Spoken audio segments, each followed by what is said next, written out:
we're going to take a look at graphing the greatest integer function.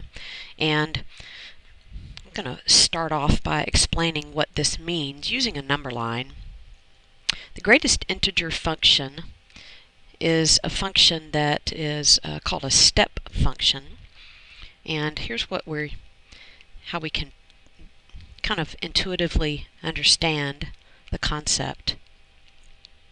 These symbols right here they actually mean the greatest integer. Now we know that integers would be these numbers right here, right? These are integers, the numbers that you would usually use with which to label a number line, right? But there are no fractions thing. It's whole numbers and their opposites. So the greatest integer function, greatest integer just means this. Whatever value I have here, let's say that value ends up being negative a half. So I'm going to go ahead and mark negative a half on my number line.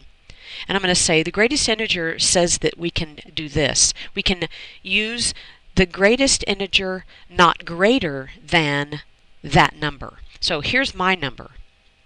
This is just an example here. Here's my number. There's my number. And I want the greatest integer, the one that's furthest to the right, but not greater than my number.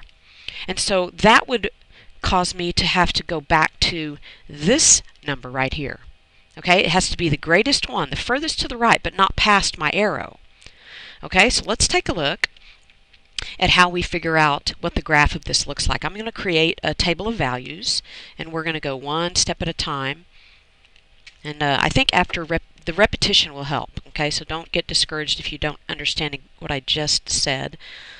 Let's take a look at some repetition here. That's how understanding comes many times. Okay, I'm going to go ahead and start with a typical input value of -2. I usually try to do some -0 and positive. If I put a -2 into this greatest integer function, this means this. This means I want the greatest number not greater than my arrow. It's greatest integer not greater than my arrow. Well, the greatest integer not greater than the arrow would be -2. Now, I'm going to do something I don't normally do, and that is put in some fractions. You really do need to use fractions if you're going to get this graphed correctly. So I'm going to put in -1 3/4. You maybe think that's a little strange, but I'm going to show you why I'm doing it. -1 3/4 is going to be right here. Now just remember, use the number line to start this until you get really used to it. I have marked my number. Now what I want is the greatest integer not greater than my arrow. The greatest integer not greater than the arrow. Well, the greatest integer not greater than the arrow would be -2. This integer, -1, would be greater than my arrow. So I'm going to say, okay, -2 is still my greatest integer, not greater than the arrow. Okay, you're probably starting to catch it now. I'm going to put in -1 1/2. The greatest integer not greater than would be -2. The greatest, I'm going to put in -1 1/4. Notice I'm climbing up my number line. Okay, -1 1/4. Well, what's the greatest integer? The one furthest to the right, but not past the arrow. Well, that's still going to be -2. Now, let's continue.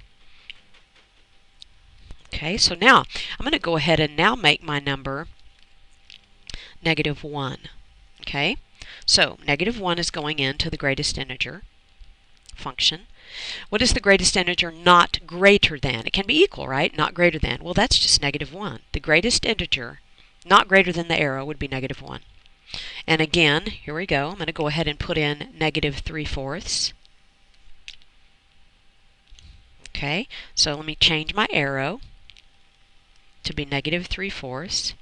And then here's what we're going to ask. What's the greatest integer not greater than the arrow? It can't be to the right. It's the biggest one, the one furthest to the right, but not past the arrow, -1. Okay, you can see what is going to happen if I put that in. I'm going to have -1. If I put this in, I'm going to have -1. Now watch what happens, and then I'm going to stop and graph. If I put in a 0, then immediately it switches to 0. So there we go. Now let's take a look at graphing these very carefully. It's going to be a little bit, in fact, here's what I may do. I may increase the size of my, let me increase this a little bit so it'll help us out. Okay. Oops. It's a little messy, but I think you'll see it. Okay.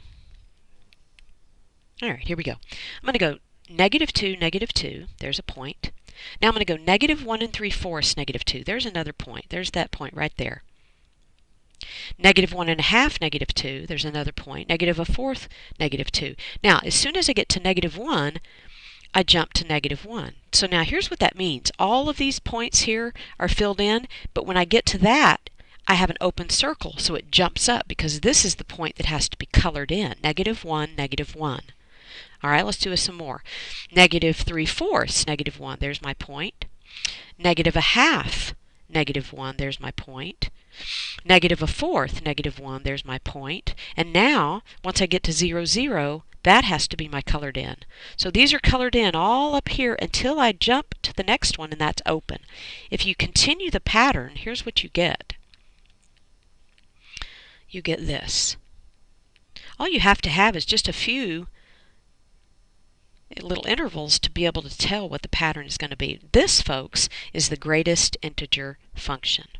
Now that's the parent graph. You know, we've been talking about parent graphs. This is the parent. The next video I'm going to show you how we adjust, make changes to this parent graph. All right? Thanks for watching.